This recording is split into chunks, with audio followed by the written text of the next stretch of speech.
भक्त भक्ति भगवंत गुरु चतुर नाम बपु एक, इनके पद वंदन किए नाशे विघ्न अनेक।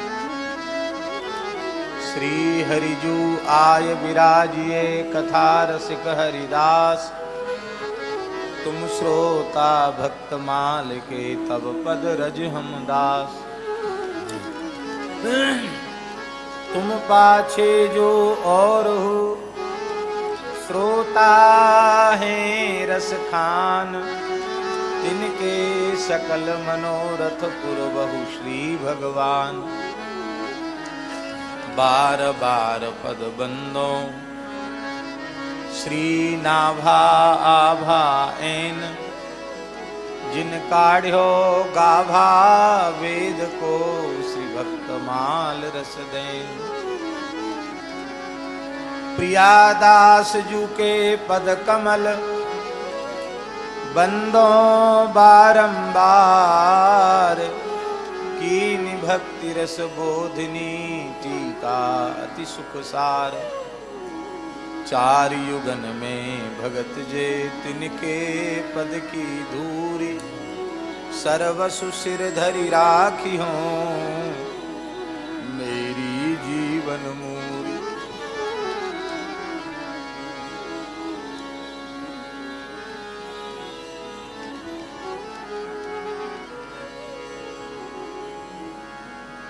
काहू के बल भजन को काहू के आचार, व्यास भरोसे कुंवरी के सोवत पांव पसार।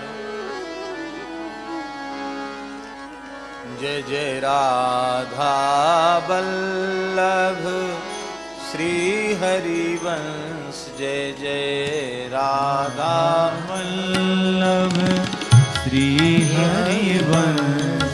जय जय श्री वृंदावन श्री बनचंद्र, जय जय श्री वृंदावन श्री बनचंद्र।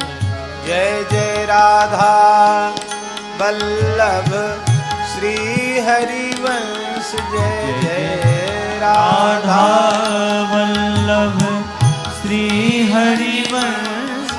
जय जय श्री वृंदावन श्री बनचंद्र, जय जय श्री वृंदावन श्री बनचंद्र।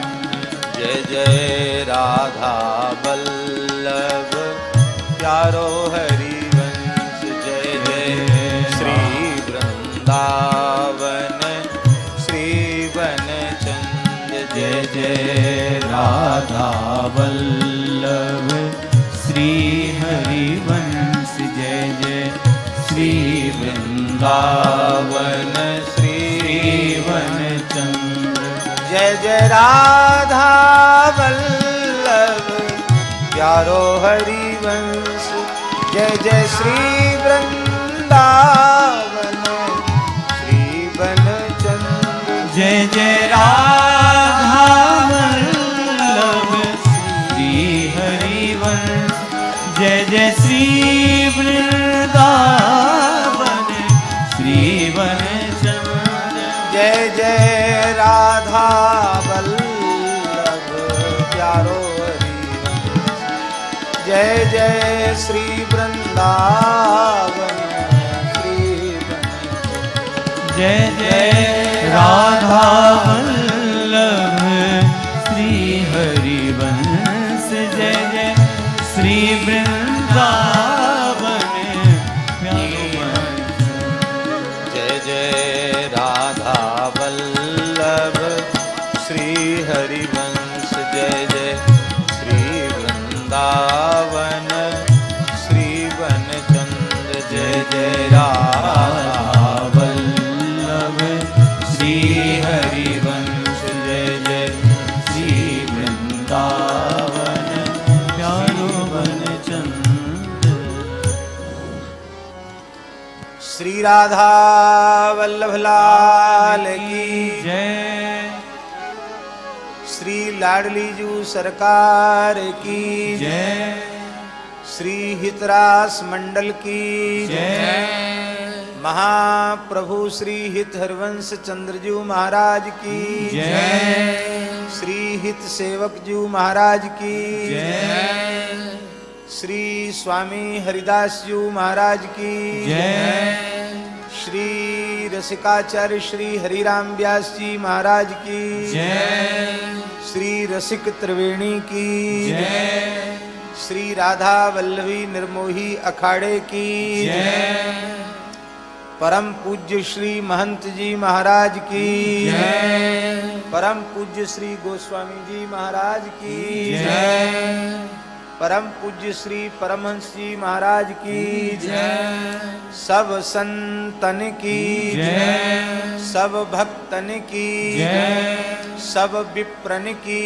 जय, श्री हितरास मंडल की जय, श्री रसिक त्रिवेणी की जय, श्री भक्तमाल कथा महामहोत्सव की जय, श्री जन्माष्टमी महोत्सव की जय, श्री नंद महोत्सव की जय, आज जन्माष्टमी महोत्सव भी है और नंद महोत्सव दोनों ही महोत्सव।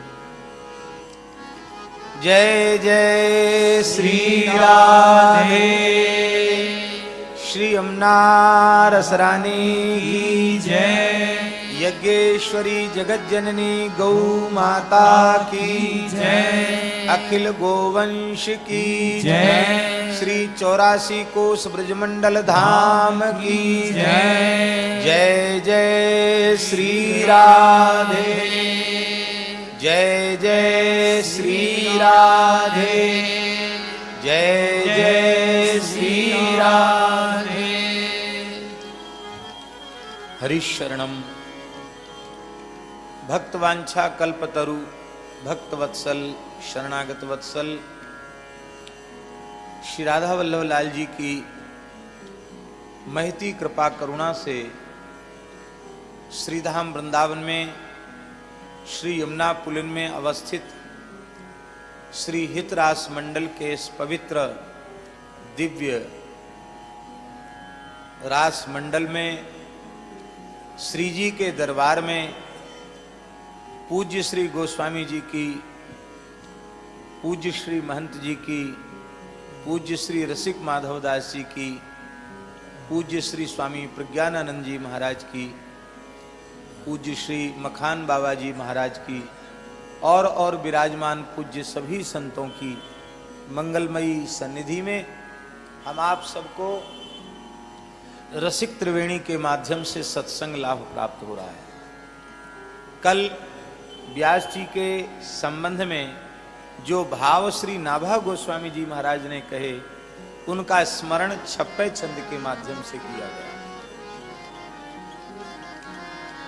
पुनः एक बार छप्पे छंद का पाठ करके फिर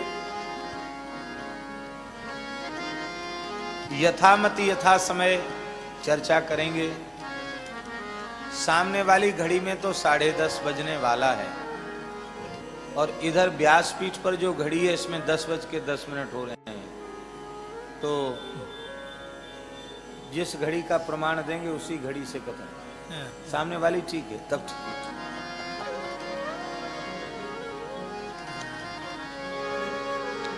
आज भंडारा भी है, बड़ा भंडारा है, तो सबके उदर बिहारी ठाकुर जी को ज्यादा देर तक बिना भोग की सेवा के नहीं रखा जा सकता है। इसलिए 12:30 बजे तक है नंदोत्सव अभी होना है, नंदोत्सव भी होना है। तो पहले नंदोत्सव से शुरू करें हैं, बाद में ठीक। जय जय श्री राधे।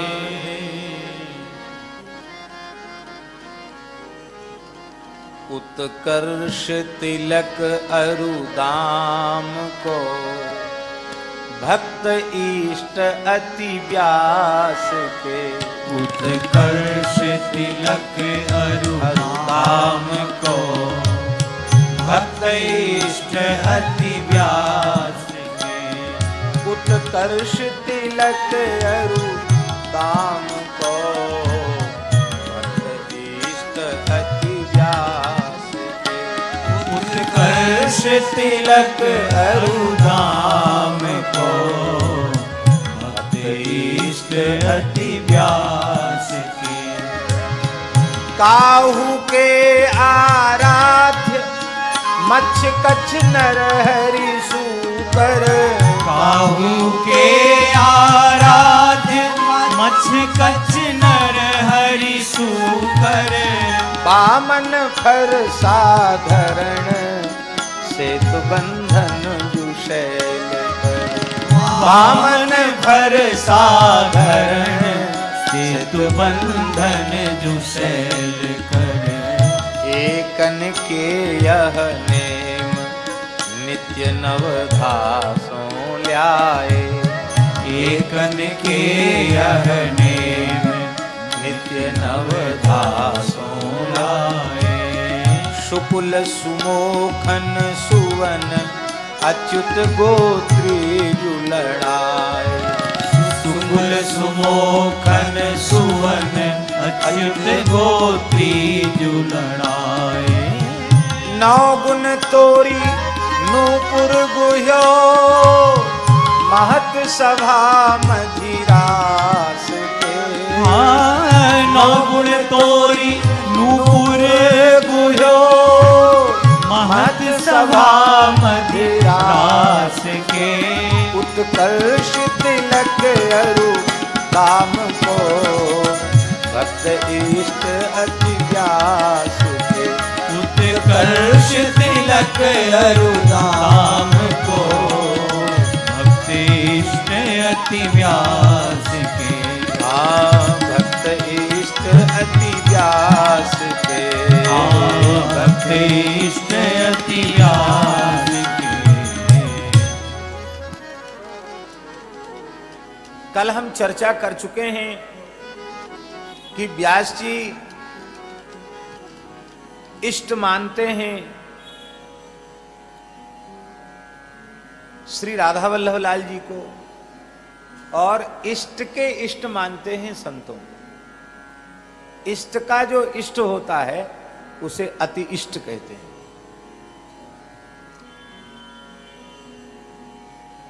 गाय को हम अति इष्ट इसीलिए कहते हैं क्योंकि श्री ठाकुर जी हम सबके इष्ट हैं और उनकी भी इष्ट गाय है, इसलिए गाय को अति इष्ट कहते हैं। संत भी अति इष्ट हैं। इस बात को श्री व्यास जी ने चरितार्थ करके दिखाया। वे सभी अवतारों का दर्शन वैष्णवों में कर लेते थे। इष्ट का भी दर्शन और अति इष्ट का भी दर्शन। तो इष्ट दर्शन जब संतों में करते तो सभी अवतारों का अनुभव संतों में ही कर लिया करते थे। जैसे मत्स्य भगवान ने द्रविड़ देश के महाराजा सत्यव्रत मनु की प्रलय से रक्षा की, उसी प्रकार भक्त रूपी मत्स्य भगवान, संत रूपी मत्स्य भगवान जीव रूपी सत्यव्रत की अविद्या रूपी प्रलय से रक्षा करते हैं। ऐसा आपने अनुभव किया। जैसे कच्छप भगवान डूबते हुए मदराचल को अपनी पीठ पर उठा लेते हैं और उनकी कृपा न होती कच्छप भगवान की तो देवताओं को अमृतपान करने का अवसर नहीं मिलता। ठीक उसी प्रकार से वेद ही क्षीर सागर है, संतों के सुदृढ़ विचार ही मंदराचल हैं और वो विचार उनको स्थिर रखने वाले मदराचल कौन है? संत ही मदराचल है।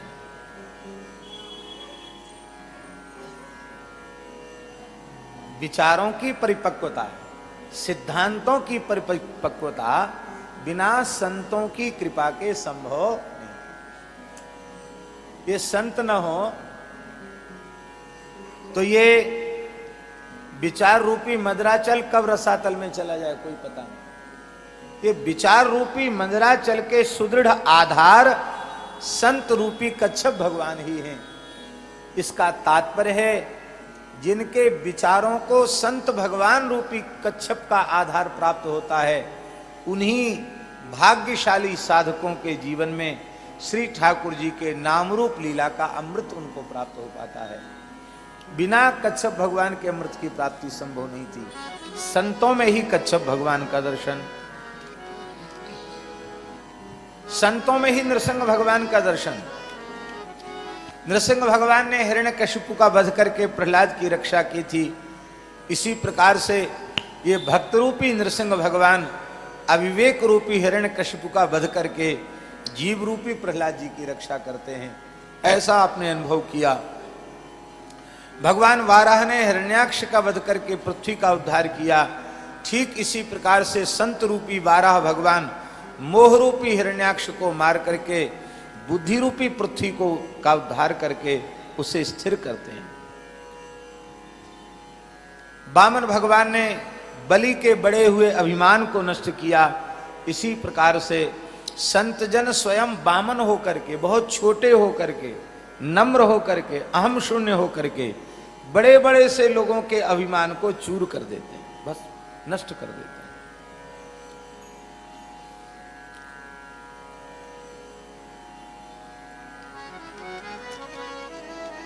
वामन भगवान वो बलि के अधीन हो गए। ऐसी संत जन भी जीव रूपी बलि के प्रेम पर बिक जाते, उनके अधीन हो जाते हैं। ऐसे हो जाते हैं। संतों में ही परशुराम जी का दर्शन। परशुराम जी ने दुष्ट क्षत्रियों का संहार किया। ये संत रूपी परशुराम दुर्गुण रूपी असुरों का संहार करके, कुसंग रूपी असुरों का संहार करके, और वे विजयश्री प्रदान करते हैं। साधक को विकारों पर विजय प्राप्त करने का अवसर देते हैं। श्री राम जी ने समुद्र पर सेतु का निर्माण किया। ठीक इसी प्रकार से संत रूपी राम जी भव सागर के ऊपर भागवत धर्म रूपी सेतु का निर्माण करते हैं, जिससे सर्व साधन शून्य चींटी जैसे प्राणी भी और समुद्र पार कर जाते, भव सागर से पार उतर जाते हैं। भगवान श्री कृष्ण ने गोवर्धन पर्वत को धारण करके इंद्र के कोप से ब्रजवासियों को बचाया। इसी प्रकार से संत रूपी श्री कृष्ण प्रेम रूपी गोवर्धन को धारण करते हैं। गो माने इंद्रिय और वर माने श्रेष्ठ, धन माने संपत्ति। इंद्रियों की श्रेष्ठ संपत्ति है प्रेम। इंद्रियों की श्रेष्ठ संपत्ति है प्रेम, और इस प्रेम को धारण करते हैं संत। इसलिए गोवर्धन धारी श्री कृष्ण हैं। और शुष्क ज्ञान रूपी इंद्र के कोप से रसिक जन समुदाय रूप ब्रज की रक्षा करते हैं। इस प्रकार से हरिराम व्यास जी महाराज ने ये दशावतारों के स्मरण का प्रयोजन यही है कि सब कुछ संतों में ही आपने देख लिया। कल बहुत सी चर्चा हो गई थी, लेकिन कुछ ये भाव मन में थे, कल नहीं कह पाए, इसलिए बड़ी त्वरा में इनको कह दिया गया। अब प्रियादास जी के शब्दों में स्मरण करते हैं। आए गृह त्यागी वृंदावन अनुराग करी, गयो हियो पागे होए न्यारो तासों कीजिए। आए गृह त्यागी वृंदावन अनुराग करी, गयो हियो पागे होए न्यारो तासों कीजिए। राजा लेन आयो ए पे जाय वो न भायो श्री किशोर, उर्झायो मन सेवा मति भीए। राजा लेन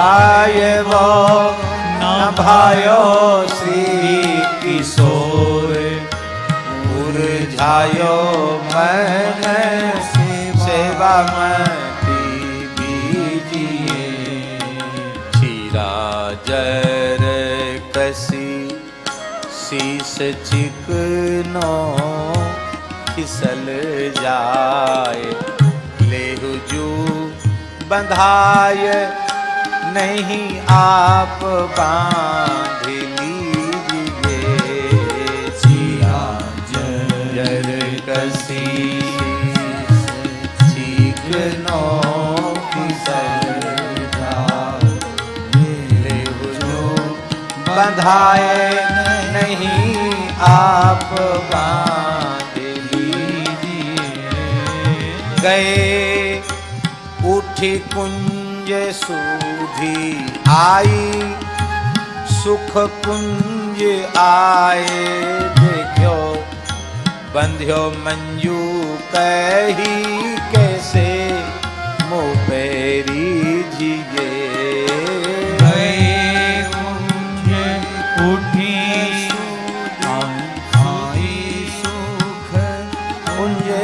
आए देखो बंध्यो मंजू ही कैसे मोह पे गृहिए आए गृह त्याग। एक ही कवित्त में कई चरित्रों का श्री प्रियादास जी महाराज ने स्मरण कर लिया है। आए गृह त्याग यहीं से आरंभ किया, पर घर कैसे छोड़ा इसका संकेत मात्र प्रियादास जी ने किया, बहुत विस्तार नहीं किया। आप लोग श्रवण कर चुके हैं कि श्री ठाकुर जी श्री जी की अत्यंत प्राणप्रिय सखी श्री विशाखा जी, जिनका स्वाधीन भर्तृका भाव है, ऐसी श्री विशाखा जी ही श्री हरिराम व्यास जी के रूप में प्रकट हुई। श्री हरिराम व्यास जी का प्रादुर्भाव तत्कालीन बुंदेलखंड की राजधानी परम धार्मिक आस्तिक पौराणिक ऐतिहासिक राजनैतिक नगर महानगर ओरछा में विक्रम संवत 1567 में आपका जन्म हुआ।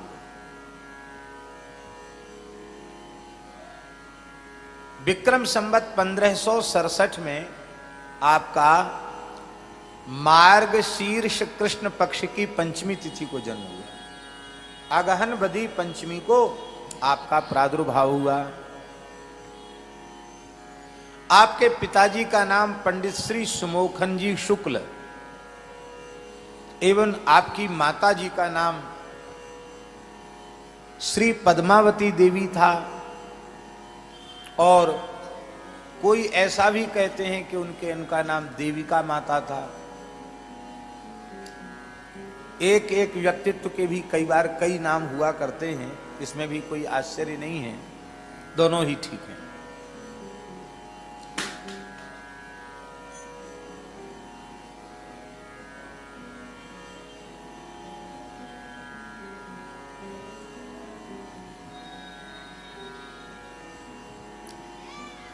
श्री हरिराम व्यास जी का जिस वंश में जन्म हुआ था, उस वंश पर सरस्वती और लक्ष्मी दोनों की एक साथ कृपा थी। प्रायः ऐसा होता है कि सरस्वती का अनुग्रह जिस विप्र वंश पर होता है, लक्ष्मी जी थोड़ा मान कर जाती हैं, रूस जाती हैं। लक्ष्मी जी की विशेष कृपा होती है तो फिर वो निरक्षर भट्टाचार्य होते हैं, पढ़े लिखे नहीं होते।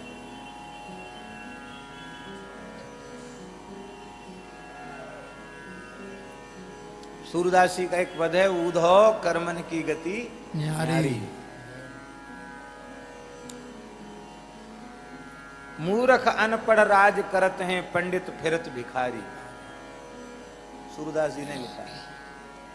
अनपढ़ मूर्ख महाराज राजाधिराज बने बैठे, और कई बार ऐसा भी देखने को मिलेगा, कई कई विषयों के आचार्य अच्छे पंडित, उनको एक समय भरपेट भोजन भी नहीं, ऐसा भी देखने को मिल जाए। पर आपका वंश ऐसा था जिस पर लक्ष्मी और सरस्वती की कृपा युगपत थी, एक साथ थी।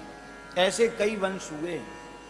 पंडित मित्र महर्षि ओरछा के राज पंडित थे, जिनके द्वारा लिखा हुआ ग्रंथ वीर मित्रोदय भारत सरकार ने उसे छपाया है, और वीर मित्रोदय ग्रंथ संग्राह्य ग्रंथ है। महाराजा वीर सिंहजू देव महाराज मधुकर शाह के पुत्र, उन्होंने कहा कि आपके जैसा विद्वान भारतवर्ष में फिर जन्म ले, इसकी संभावना कम है। भयंकर मुगल काल चल रहा है, धर्म ग्रंथों की होलियां जलाई जा रही हैं। ऐसी स्थिति में तमाम ग्रंथ लुप्त हो चुके हैं, तमाम ग्रंथ लुप्त होने के कगार पर हैं। तो आपका ज्ञान भी आपके साथ चला जाएगा, तब तो सनातन धर्म की बड़ी हानि होगी।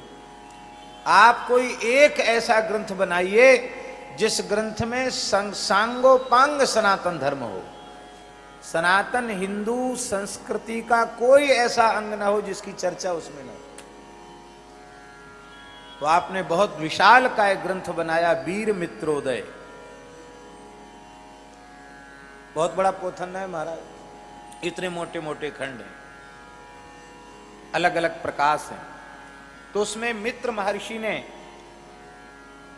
हमने वीर मित्रोदय को एक बार सरसरी दृष्टि से देखा है, तो उसमें आरंभ में उन्होंने लिखा है कि मेरे घर में सदा झगड़ा होता रहता है।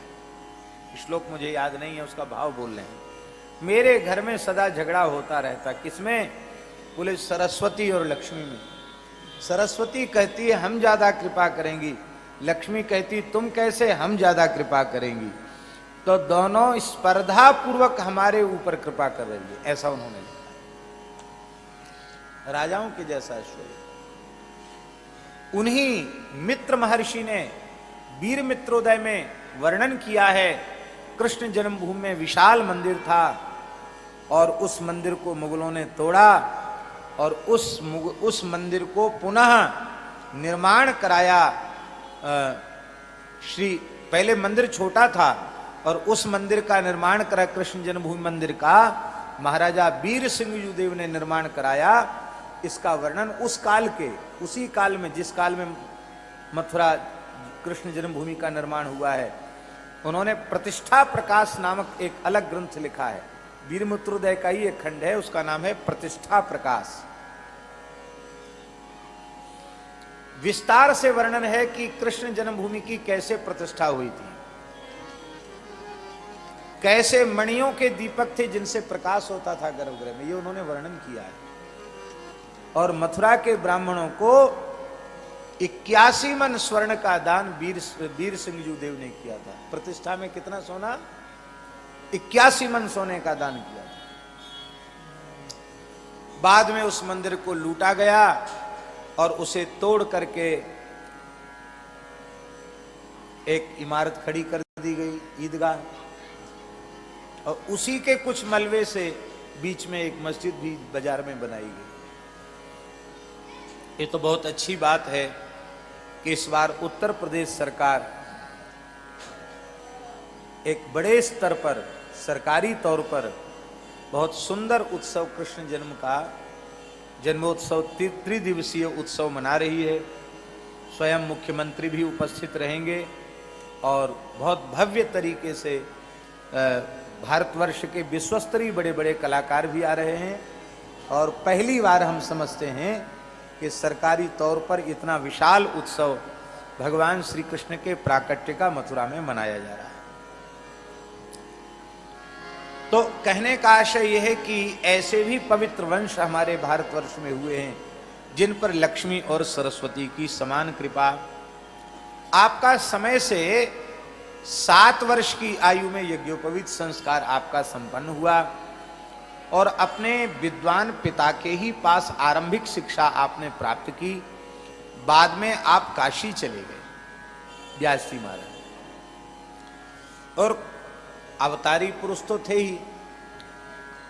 आपको सरस्वती ने प्रत्यक्ष प्रकट होकर दर्शन दिया था और कहा था कि आपकी पराजय नहीं होगी, आप सर्वत्र शास्त्रार्थ में विजयी होंगे। ये सरस्वती ने प्रकट होकर आपको आशीर्वाद दिया था, वर दिया था। इतने बड़े विद्वान थे कि काशी के विद्वानों ने आपको व्यास उपाधि से सम्मानित किया। नहीं तो पिताजी तो थे पंडित समोखन जी शुक्ल, तो हरिराम शुक्ल ये नाम था इनका। लेकिन काशी के विद्वानों ने कहा कि संपूर्ण सनातन धर्म के संपूर्ण रहस्यों को सांगोपांग रूप से या तो कृष्णद्वैपायन व्यास जी जानते हैं, या इस युग में वर्तमान समय में हरिराम जी शुक्ल जानते हैं। इसलिए अत्यंत आदर पूर्वक काशी के विद्वानों ने उनको व्यास इस उपाधि से अलंकृत किया। व्यास उपाधि सामान्य उपाधि नहीं है, सर्वोच्च उपाधि है। काशी के विद्वानों ने इसे सर्वोच्च उपाधि माना और उस काल का सर्वोच्च विद्वान आपको सुनिश्चित किया गया। आप वहां से लौटकर ओरछा आए, बड़ा राजकीय स्वागत सत्कार आपका हुआ, और फिर आपके मन में लोगों ने आपको सलाह दिया कि आप इतने बड़े विद्वान हैं तो इससे ओरछा राज्य की महिमा भी बढ़ेगी, आपको संपूर्ण भारतवर्ष में दिग्विजय यात्रा करनी चाहिए, विजय पत्र सबसे लिखवाना है। उस समय परंपरा थी शास्त्रार्थों की,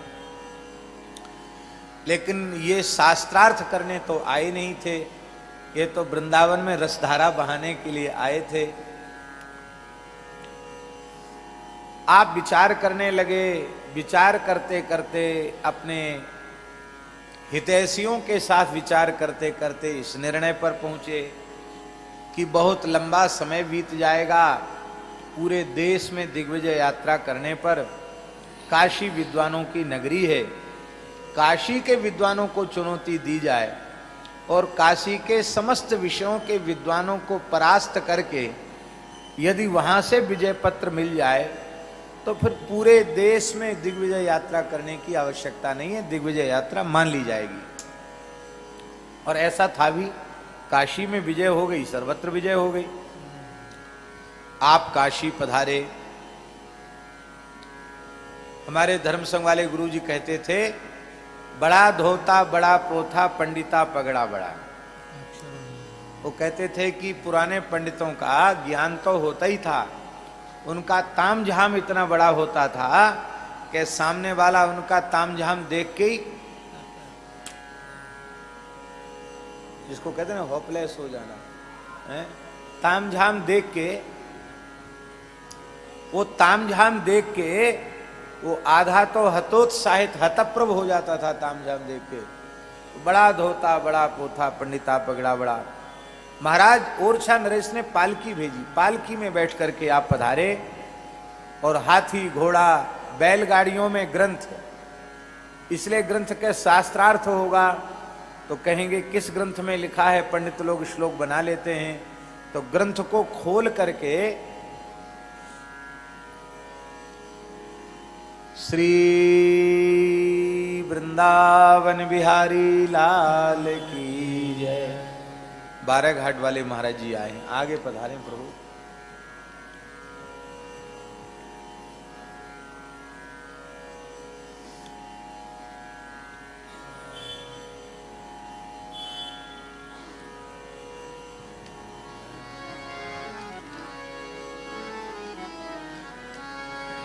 जय जय राधा वल्लभ श्री हरिवंश, जय जय राधा वल्लभ श्री हरिवंश, जय जय श्री वृंदावन श्री वनचंद, जय जय श्री वृंदावन श्री वनचंद। काशी में आपकी शोभा यात्रा निकली तो इस स्वरूप को देख करके काशी में हड़कंप मच गया कि अपनी छात्रावस्था में ही ये सर्वोच्च सम्मान प्राप्त करके गए और वस्तुतः इनकी कोटि का कोई पंडित नहीं है, अब क्या होगा। तो कहीं काशी की नाक न कट जाए। नाक को ही तो काशी कहते हैं। सप्तपुरी में विग्रह में काशी भगवान के नासिका के स्थान पर विराजमान है। नासांच वाराणसीम, वाराणसी की पराजय माने भगवान की नाक कटना है। नाक कटना ठीक नहीं है। विश्वनाथ जी का अर्चन किया, विश्वनाथ जी की शरण में गए। विश्वनाथ जी ने स्वप्न में समाधान किया, ध्यान में समाधान किया। बोले आप लोगों की पूजा हमने स्वीकार कर ली है, आप लोग निश्चिंत हो जाएं। भगवान शिव का आदेश हो गया, ब्राह्मण तो प्रसन्न हो गए। और दूसरे ही दिन भगवान विश्वनाथ एक वयोवृद्ध संत के रूप में सायंकाल के समय श्री हरिराम व्यास जी के निकट आए। संस्कार तो थे ही जन्मजात,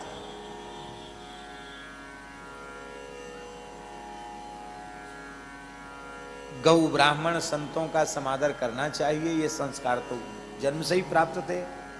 एक वयोवृद्ध संत आए हैं, इनको देख करके व्यास जी ने चरणों में अत्यंत श्रद्धा पूर्वक प्रणाम किया। आओ आओ भगवान। भगवान विश्वनाथ संत वेश में आए थे। उन्होंने करे महाराज मैं तो बिल्कुल पढ़ा लिखा नहीं हूं, कभी किसी विद्यालय में पढ़ने गया नहीं। आप तो बहुत बड़े प्रकांड पंडित हैं, आप हमारे जैसे व्यक्ति को प्रणाम कर रहे हैं, सामान्य व्यक्ति करे महाराज आप संत हैं, आप कैसे पधारे। बोले हमने सुना आप बहुत बड़े विद्वान हो, आप सबके प्रश्नों का उत्तर दे देते हो, हम तो एक जिज्ञासा लेकर आपके पास आए हैं, आप कृपा करके हमारी उस जिज्ञासा का समाधान कर दें। व्यास जी ने कहा अवश्य भगवान बताइए, पूछिए क्या जिज्ञासा है आपकी। तो संत वेशधारी शिव जी ने कहा विद्या का महत्व क्या है, विद्या का फल क्या है। व्यास जी ने उत्तर दिया विवेक की प्राप्ति। विद्या का स्वरूप क्या है, महत्व क्या है, फल क्या है, विवेक की प्राप्ति। शिव जी ने पूछा विवेक का स्वरूप क्या है, विवेक कहते किसको हैं। व्यास जी बोले सत असत का। श्री ठाकुर गोरीलाल जी महाराज की जय। सत असत का विवेक हो जाना, यह सत है यह असत है, इसका बुद्धि में ठीक से निर्णय हो जाना और असत का परित्याग करके सत में स्थित हो जाना, असत से निवृत्त होकर सत स्वरूप में अवस्थित हो जाना, यही विवेक का स्वरूप है। शिव जी ने फिर पूछ लिया, बोले भगवान सत क्या है और असत क्या है।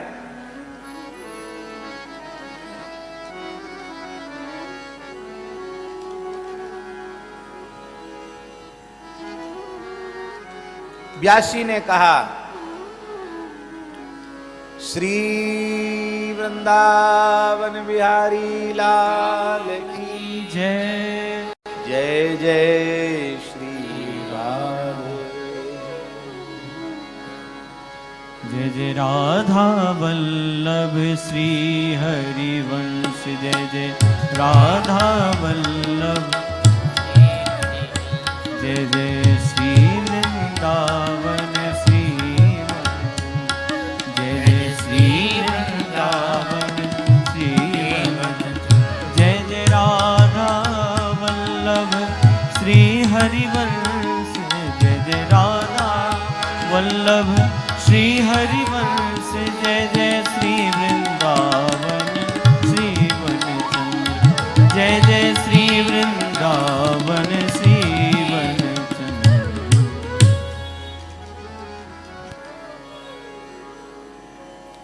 जय जय श्री राधे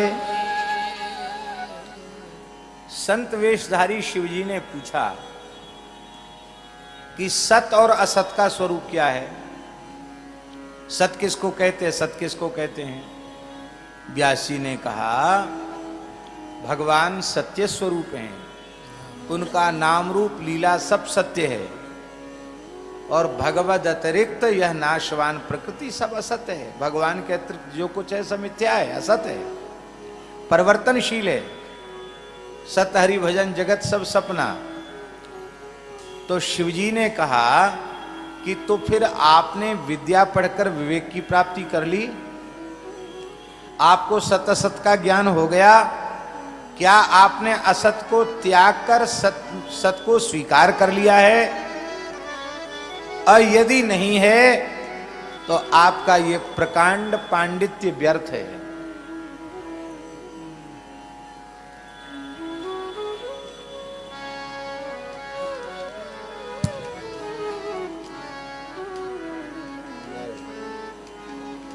श्री राधा वल्लभ लाल की जय।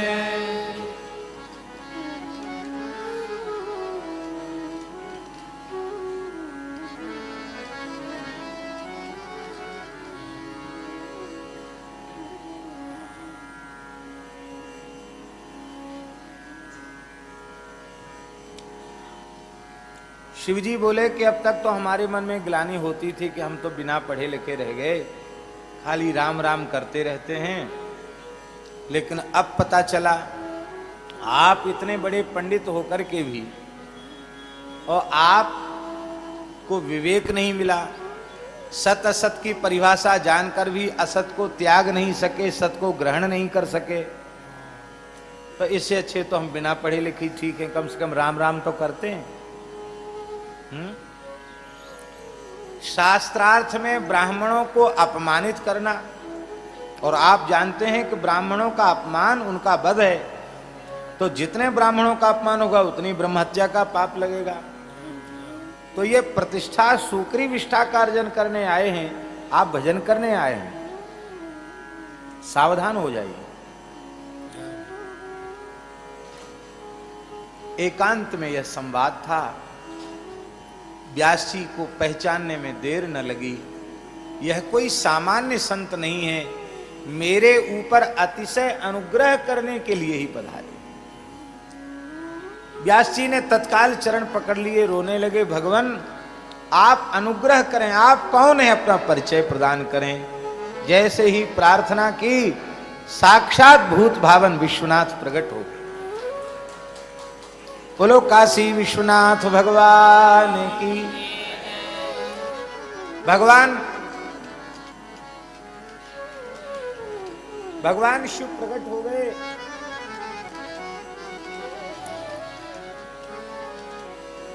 भगवान शिव प्रकट हो गए और व्यास जी को हृदय से लगाकर कहा, तुम अधीर न हो, मैं तो केवल ये स्मरण दिलाने आया हूं, तुम सामान्य नहीं हो, तुम तो साक्षात युगल की निरंतर प्राणपन से सेवा करने वाली, लाड़ लड़ाने वाली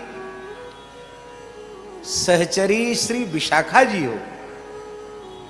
आप साक्षात विशाखा जी। स्वरूप का बोध कराया। आप इसीलिए आए हैं, वृंदावन में रसधार बहाने के लिए आए हैं। वृंदावन चले जाओ, इस प्रपंच को त्याग दो, और बस इतना प्राप्त करते ही आप वहां से फिर ठाट वाट से नहीं आए, सामान्य प्रकार से ही ओरछा लौट आए। आपने कोई सभाई नहीं की, मन एकदम संसार से विरक्त उदासीन हो गया और आप लौट करके ओरछा में आ गए। बोलो भक्तवत्सल भगवान की जय। महापुरुष इसी प्रकार से अनुग्रह करके स्वरूप का बोध करा देते हैं। भगवान या भगवत स्वरूप महापुरुष संत। पूज्य बक्सर वाले मामा जी श्री नारायण दास जी भक्तमाली जी, उनके पूज्य गुरुदेव श्री स्वामी खाकी बाबा सरकार, उच्च कोटि के महापुरुष थे, बहुत बड़े योगी थे, तमाम योग सिद्धियां उनको प्राप्त थी और चमत्कार तो इतने जिसका कोई ठिकाना नहीं। एक दो चमत्कार उनके, सैकड़ों चमत्कार। सेठ श्री जयदयाल गोयनका जी ने कभी कोई प्रश्न पूछा था उनसे,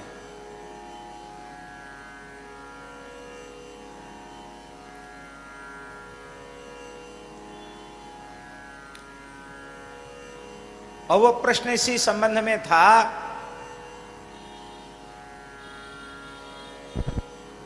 कि आप सिद्ध पुरुष हैं, ठीक ठीक मृत्यु का समय बता सकते हैं, तो मृत्यु का समय का संकेत कीजिए और फिर हमें उस समय क्या करना चाहिए, कौन सी प्रवृत्ति करनी चाहिए, ऐसा कुछ पूछा था श्री गोविंदका जी ने। और बाबा मुस्कुरा कर रह गए, कुछ बोले नहीं। बहुत पहले कभी पूछा था सेठ जी ने। और पूज्य श्री नारायण दास जी भक्तमाली जी मामा जी, उसमें उनका नाम पंडित श्रीमन नारायण चतुर्वेदी यह नाम था। यहाँ पंडित जी के यहाँ भक्तमाल पढ़ रहे थे, श्री पंडित जगन्नाथ प्रसाद भक्तमाली जी के यहाँ ताड़वाली कुंज में। खाकी बाबा सरकार का पत्र आया, तार आया, तार आता ना डाक से, तार आया कि तत्काल उपस्थित हो जाएं बक्सर। जैसे तार आया, टेलीग्राम आया, तो श्री बक्सर वाले महाराज जी मामा जी तुरंत गए, बक्सर पहुंचे। जैसे बक्सर पहुंचे, पहुंच करके स्नान ध्यान किए बिना सीधे रेल से उतर के और सीधे गुरुदेव के पास गए, खाकी बाबा सरकार के पास। गुरु जी को साष्टांग किया, बोले मन्ना जी कहते थे, मन्ना जी, श्रीमन नारायण जी को मन्ना जी कहते थे गुरु जी। मन्ना जी आ गए? बोले हाँ आ गए। तो स्नान ध्यान किया भी? बोले अभी तो सीधे आ रहे हैं। तो स्नान ध्यान करो, तिलक स्वरूप पधराओ, नित्य नियम करो, कुछ बाल भोग करो, तब आना। जो आ गया आए। फिर उन्हें हाथ जोड़ कर सरकार कैसे बुलाया? बोले एक पोस्ट कार्ड लिखना है सेठ जयदयाल गोयनका जी को, इसलिए बुलाया। तो मामा जी के वाणी से हमने खुद सुना, उनके मन में आया कि ये जहाँ रहते हैं ये कॉलेज है, तमाम पढ़े लिखे लोग इनके चरणों में बैठते हैं, एक पत्र तो किसी से भी लिखवा सकते थे। और मुझे टेलीग्राम गया और कोई सूचना नहीं कि तुरंत चले आओ, सूचना पाते ही चले आओ। हम घबरा गए, पता नहीं क्या हो गया। और कोई इतने जल्दी रिजर्वेशन भी कहाँ, जैसे तैसे ट्रेन में चढ़ चढ़ा करके कैसे भी पहुंचे। और बोलते बस खाली एक पत्र लिखने के लिए बोला। पोस्ट कार्ड में आपने लिखवाया, उस समय सेठ जी ऋषिकेश में थे, कि आप अब व्यावहारिक प्रवृत्तियों से अपनी वृत्ति को सर्वथा अंतर्मुख कर लीजिए। केवल इतने दिन शेष हैं, आप केवल और केवल श्री राम नाम में अपनी वृत्ति को लगा दीजिए। और हमने प्रामाणिक लोगों से सुना है, उस पत्र को देखते ही सेठ जी ने बोलना बंद कर दिया, मौन हो गए और अंतर्मुख हो गए। और ऋषिकेश में ही उन्होंने अपने देह का विसर्जन किया।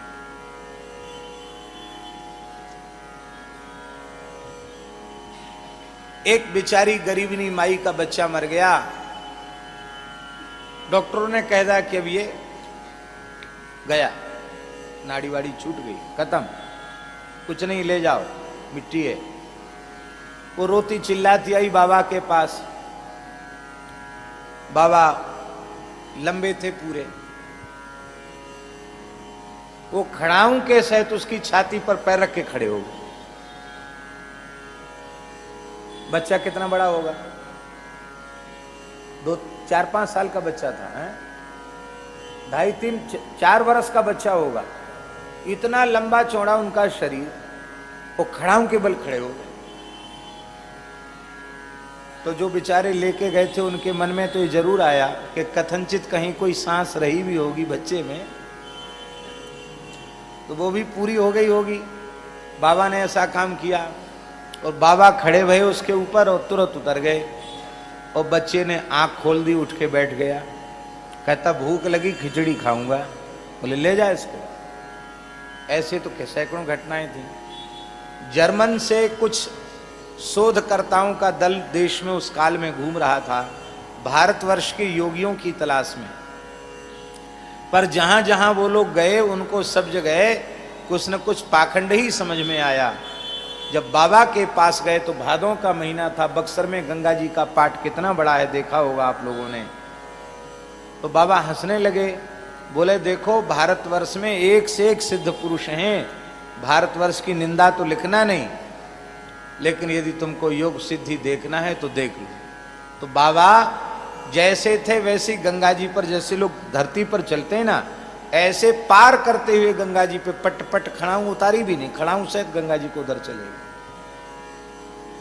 और उस समय के कैमरे में वो फोटो लिए गए, अखबार में फोटो छपे बाबा के।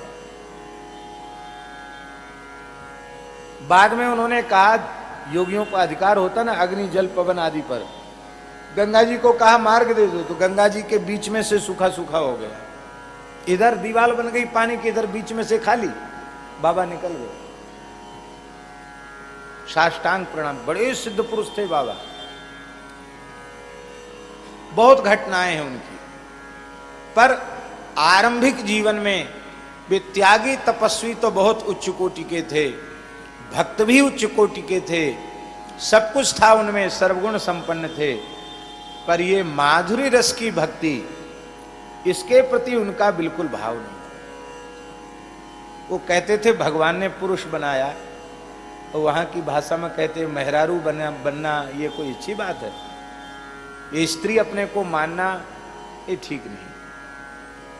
उनके कोई एक मित्र संत थे, बहुत अच्छे थे, रूपकला जी। कौन? रूपकला जी। रूपकला जी उच्च कोटि के महात्मा थे। उन्होंने कहा बाबा कामोद कुंज वाले महाराज जी के पास चलिए, वहां आपका समाधान होगा। कामोद कुंज अयोध्या में एक ऋषिकों का पुराना स्थान है, वहां के कामद कुंज, कामद कुंज वाले महाराज जी, उनका नाम श्री लक्ष्मण शरण जी था, बड़े उच्च कोटि के महापुरुष थे। उनके पास बाबा गए तो वो उनके यहाँ एक मर्यादा थी महाराज जी कि जो भी दर्शनार्थी आवेगा बोल नहीं सकता, युगल नाम लेता रहे बस और चला जाए, अन्य कोई चर्चा वो करते नहीं थे। कभी भगवत लीला की कोई चर्चा अधिकारी लोगों के बीच में करते थे, बाकी युगल नाम उनके यहाँ चलता रहता था। बाबा वृद्ध थे, इनके पास बैठने से खाकी बाबा को बहुत आनंद मिला। एक दिन उनके मन में भाव आया कि इनकी हम सेवा करें। वो पौढ़े थे, वृद्ध थे, चारपाई पर लेटे थे और खाकी बाबा उनका पैर दबाने लगे। तो जैसे ही चरण दबाने लगे, थोड़ी ही देर में उनको क्या अनुभूति हुई कि कोई 16 वर्ष की किशोरी, नखशिख सुसज्जिता कोई देवी पौड़ी है और उस 16 वर्षीय किशोरी का चरण में दबा रहा। केसर का जैसा रंग होता वैसा श्रीअंग का वर्णन, बड़ी दिव्य सुगंध है। ऐसे सौंदर्य की कल्पना नहीं थी, वाणी का वो विषय नहीं हो, इतना अद्भुत सौंदर्य। अब बाबा का नियम यह था, खाकी बाबा का, कि वे नारी शरीर की छाया से भी बचते थे।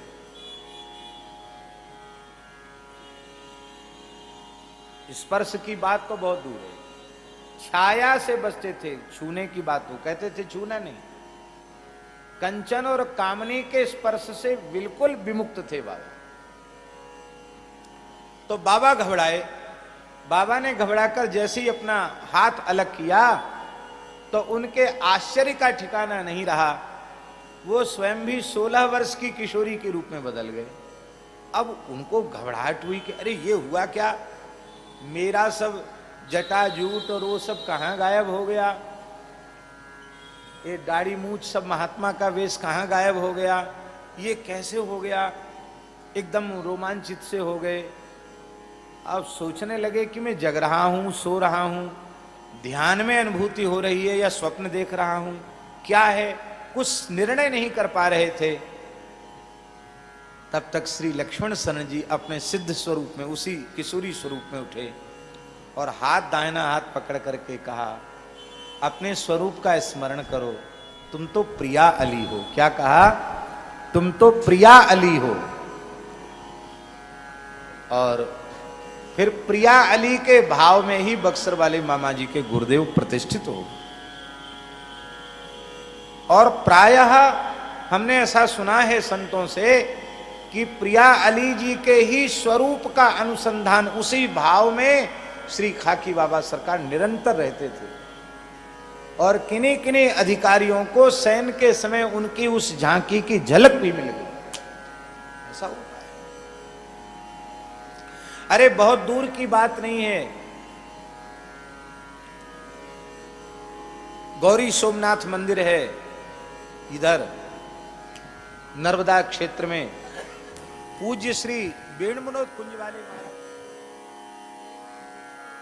के लिए तो व्यास जी भूल ही गए कि मैं हरिराम हूं।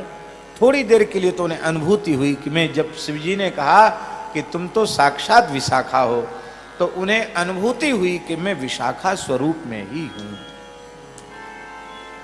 बोलो श्री विशाखा जी की जय। अब तो आप ओरछा आ गए और देखो, काशी से सीधे वृंदावन क्यों नहीं आए, ओरछा क्यों आए? पंडितों में और सामान्य लोगों में इतना ही अंतर होता है, वो हड़बड़ी में निर्णय ले लेते हैं, पर विद्वान पुरुष कभी हड़बड़ी में निर्णय लेते नहीं हैं। सहसा विदधीत न क्रियाम अविवेक परमा पदाम पदम वृणुते ही विमृश्य कारिणम गुणलुब्धा स्वयमेव संपदा। आपने विचार किया कि ऐसे निर्णय नहीं करना चाहिए, थोड़ा साधन करके प्रतीक्षा करनी चाहिए, क्योंकि इस मार्ग में जाने के लिए किसी सद्गुरु का पादाश्रय ग्रहण करना अत्यंत आवश्यक है। तो मैं किसे अपने सद्गुरु के रूप में स्वीकार करूं, यह एक बड़ा महत्वपूर्ण प्रश्न है और इसके लिए हमें खोज करनी चाहिए। समय आने पर वह प्राप्त हो जाएगा। आप ओरछा आ गए, निर्णय नहीं कर पा रहे थे। इसी बीच में महाप्रभु श्री हितवंश चंद्र जी के परम कृपा पात्र श्री नवलदास जी महाराज विचरण करते हुए ओरछा आए और व्यास जी ने उनको बड़े आदर पूर्वक अपने निवास में ठहराया। आप तो वृंदावन के रसिक संत श्रीमन महाप्रभु जी के कृपा भाजन, आप तो निरंतर रसोपासना के भाव में, नित्य विहार उपासना के भाव में आप डूबे रहते थे। जैसे ही ब्रह्म वेला आई कि आप स्नान ध्यान तिलक स्वरूप करके बैठे थे और आपने तानपुरा पर मंगला का पद गाया। उस समय श्री हरिराम व्यास जी भी स्नान आदि करके अपने आसन पर, भजन के आसन पर बैठे थे। आपके कान में वह शब्द पड़े, बहुत प्रसिद्ध पद है, आजु अतिराजत दंपति भोर, आज अतिराजत दंपति भोर, सुरत रंग के रस में भीने, नागरी नवल किशोर, आज अति राजत दंपति भोर। अनसन पर भुज दिए बिलोकत अंसन पर भुज दिए बिलोकत, इंदु बदन बिबि और करत पान, रसमत्त परस्पर लोचन त्रसित चकोर, आज अतिराजत दंपति भोर। छूटी लटन लाल मन करश्यो, ये या के चित चोर। परिरंभण चुंबन मिल गावत, सुर मंदर कल घोर। आजु अतिराजत दंपति भोर। पग डगमगत चलत बन बिहरत, पग डगमगत चलत बन बिहरत। रुचिर कुंज घन खोर, जय श्री हित हरिवंश लाल ललना मिले। यो सिरावत मोर, आजु अतिराजत दंपति भोर। आजु अतिराजत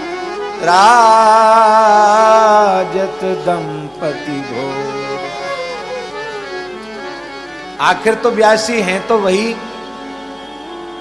जिस भाव राज्य में विराजमान होकर नवलदास जी गा रहे हैं, उसी भाव राज्य, उसी रस राज्य की तो वे एक प्रधान सहचरी हैं। ये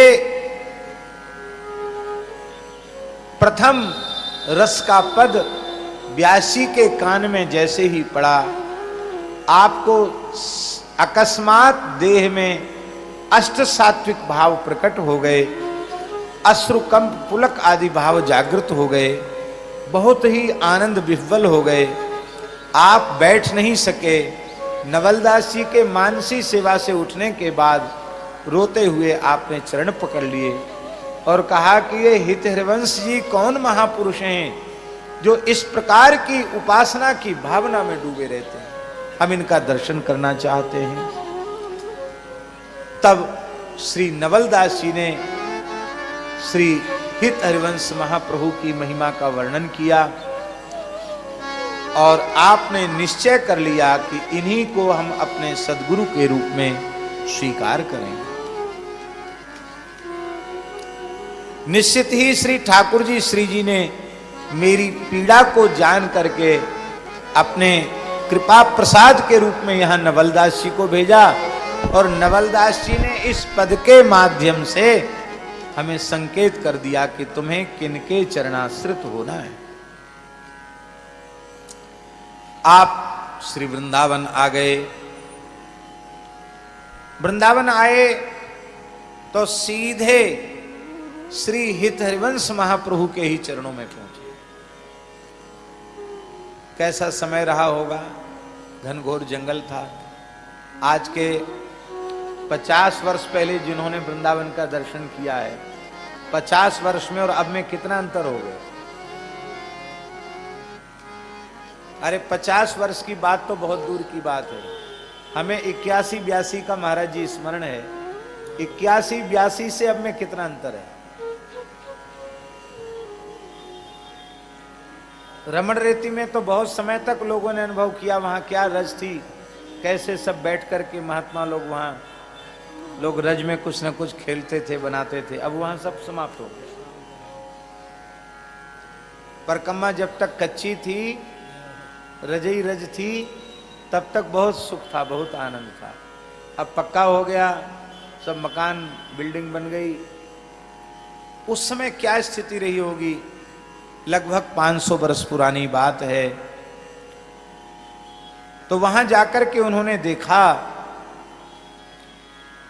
कि श्री हित महाप्रभु जी श्री राधा वल्लभ लाल जी के लिए स्वयं अपने श्री हस्त कमल से पाक सिद्ध कर रहे हैं, रसोई सिद्ध कर रहे हैं।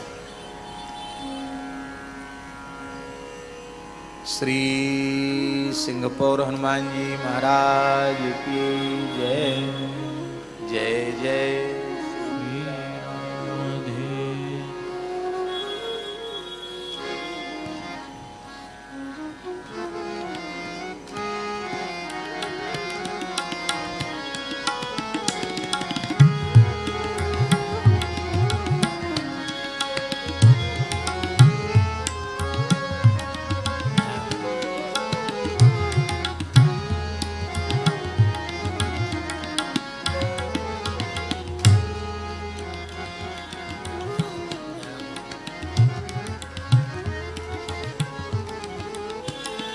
श्री वृंदावन बिहारी लाल की जय।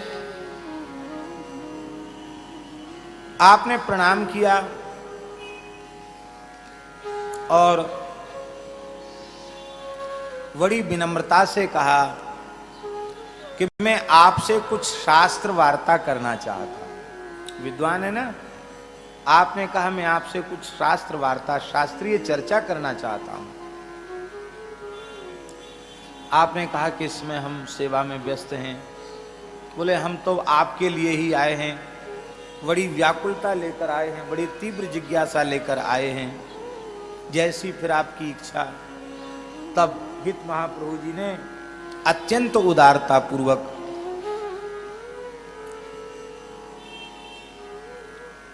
चूल्हे की अग्नि को शांत कर दिया और बटलोई को उतार के अलग रख दिया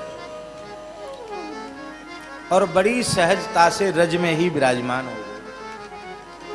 सब कुंज ही थी, रज ही थी, रज में विराजमान हो गए और कहा कि अब आप अपनी जिज्ञासा प्रस्तुत कीजिए, आप क्या कहना चाहते हैं।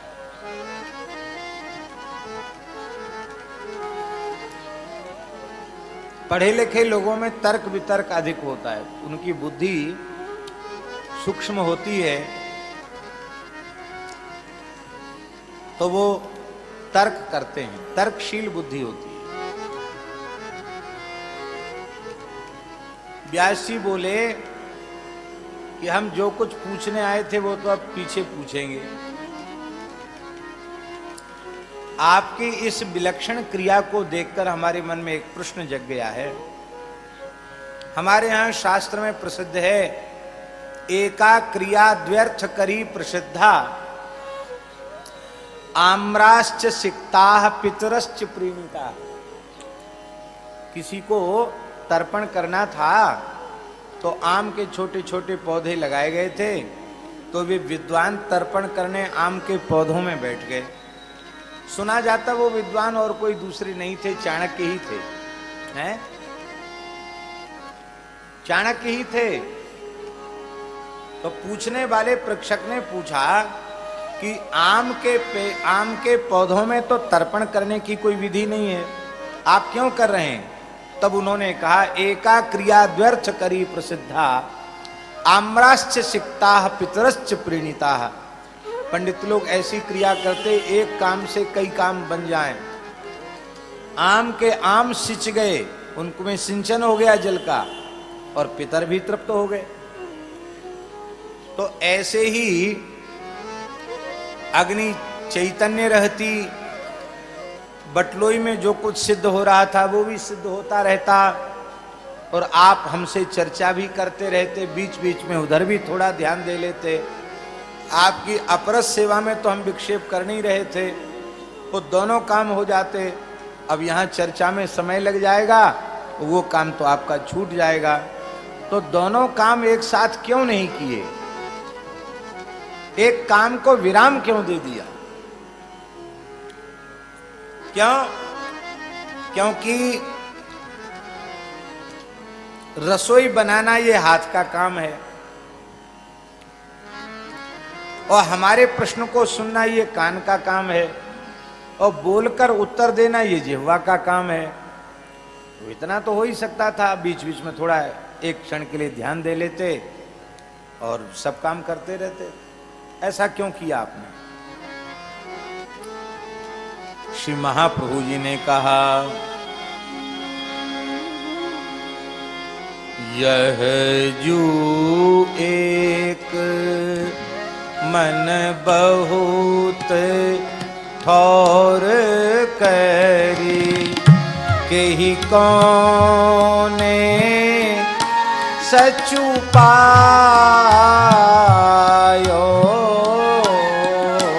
यह जू एक मन बहुत ठौर करी, केहि कौने सचु पायो।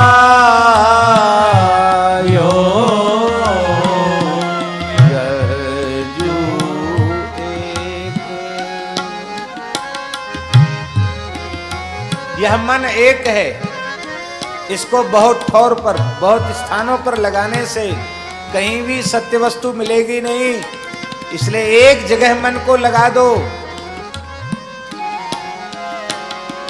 जहां तहां विदित जार जुवती ज्यों प्रगट पिंगला यो।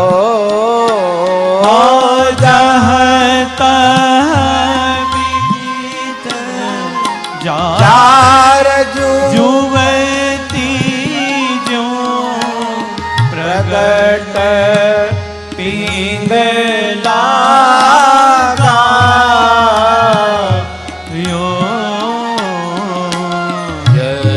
जू एक मन बहुत ठौर करे, केहि कौने सचु पायो। यजू एक मन बहुत ठौर करी, कही कौने सचु पायो।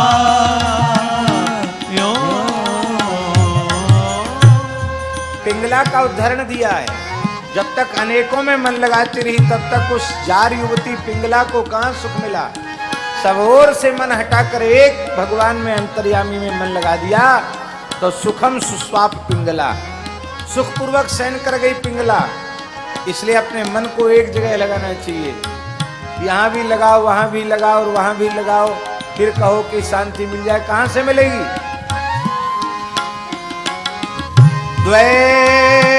तुरंग पर जोर चढ़त है ठीक, परत कौन पैधायो।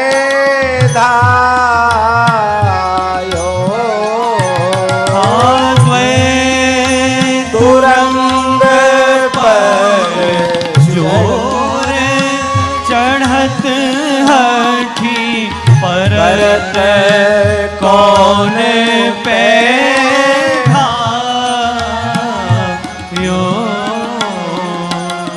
कही धो कौन अंक पे राखे, जो गणिका सुत जायो।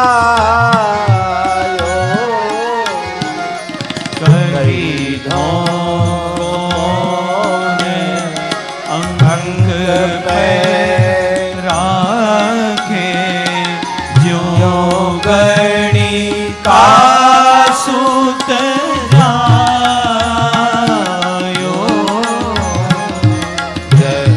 जू एक मन बहुत ठौर करी, केहि कौने सचु पायो।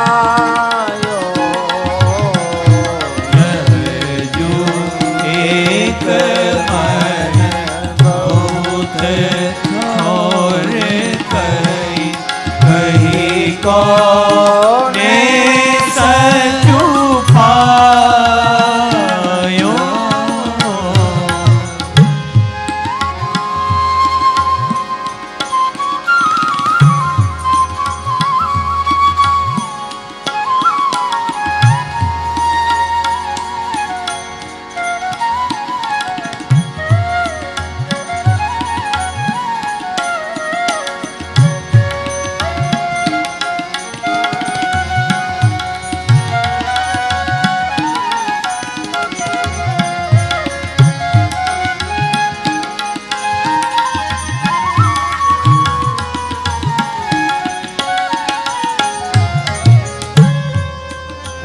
साथ दो अश्वों पर, दो घोड़ों पर सवारी नहीं कर सकता।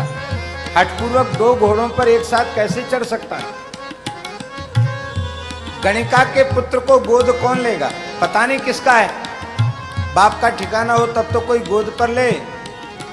इसी प्रकार से जिसका मन शरीर संसार में भोगों में लगा हुआ है, वो तो गणिका के पुत्र के जैसा है। इसलिए एक और मन को लगा दो। जय श्री हित हरि वंश, जय श्री हित हरि वंश, प्रपंच बंच सब काल ब्याल को खायो। जय श्री हित हरि वंश, प्रपंच बंच सब काल ब्याल को खायो। यह जिय जान श्याम श्यामा पद कमल संग सिरु नायो। यह जिय जान श्याम श्यामा पद कमल संग सिर नायो। यह जिय जान श्याम श्यामा पद कमल संग सिरु नायो।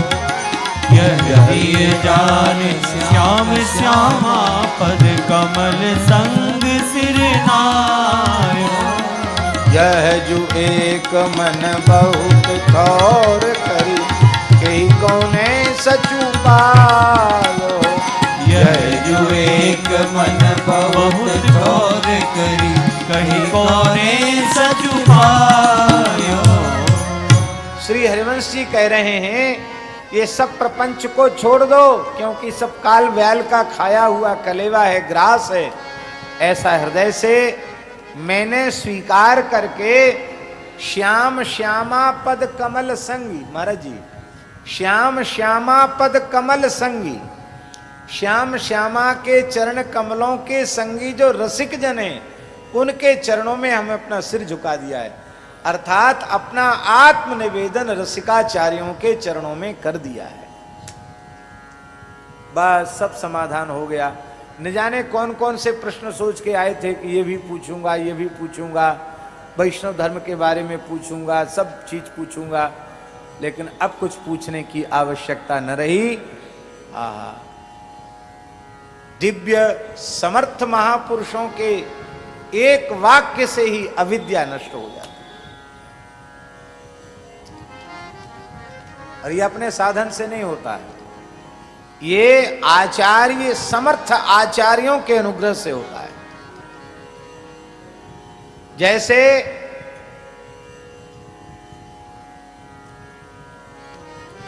सात दिन तक कथा सुनाई सुखदेव जी महाराज ने परीक्षित जी को, और परीक्षित परम भक्त हैं, इसमें कोई संदेह नहीं है। लेकिन परीक्षित का परम कल्याण कब हुआ? जब आचार्य चरण श्री सुखदेव जी ने कहा त्वं तु राजन मरिष्येति पशु बुद्धि मिमाम जहि, बस जहि, ये जो सदगुरु का आदेश है त्याग दो, पशु बुद्धि का त्याग कर दो, तो त्याग कर दो। ये समर्थ सदगुरु की वाणी से निकला कि छूट गया संसार। इसको कहते हैं गुरु उपदेश से ही अविद्या की निवृत्ति होती है।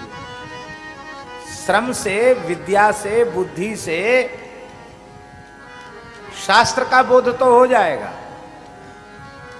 व्याख्यान की कुशलता आ जाएगी, किंतु वस्तुतः अविद्या का नाश वह समर्थ सदगुरु के वाक्य से ही होगा, हैं? उसी से ब्रह्मबोध होगा, अपरोक्षानुभूति होगी। तो महाप्रभु जी की वाणी से निकला, जय श्री हित हरिवंश प्रपंच बंच सब काल व्याल को खायो, यह जिय जान श्याम श्यामा पद कमल संगी सिरुनायो। इतना सुनते ही व्यास जी का सब समाधान हो गया। आप साष्टांग चरणों में पड़ गए।